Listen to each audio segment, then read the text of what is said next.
Gregg Jarrett. The trial for George Zimmerman got underway today after Circuit Judge Deborah Nelson rejected the defense's request to delay the trial. The Florida neighborhood watch captain fatally shot 17-year-old Trayvon Martin last year during a fight in a gated community outside Orlando. Zimmerman's attorneys will have to convince jurors that he shot and killed the unarmed teen in self-defense because he feared for his life. Trayvon's father spoke out on behalf of the victim's family. We are relieved that the start of the trial is here with the jury selection as we seek justice for our son Trayvon, and we also seek a fair and impartial trial. We ask that the community continue to stay peaceful as we place our faith in the justice system, and we ask that the community do the same. We ask that our families and friends continue to pray for us, continue to keep us safe in God's arms.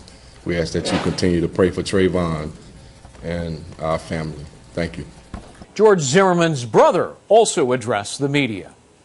I don't speak for George or his confidence. I can tell you as a family, we're very confident in the outcome of the case, and we're very confident that the state will not be able to meet its burden. And it's a twofold burden here in Florida. Not only do they have to prove that this was a murder as they allege, they also have to prove simultaneously that it could not have been self-defense. So we're confident the state won't meet its burden, and that kind of backs into our confidence in the legal team. As you can see from the past few days, Don West has been extraordinary. He's Marco Mayer's secret weapon, in my opinion. And going forward, depending on how the state brings its case, they will show even more of their eloquence in presenting.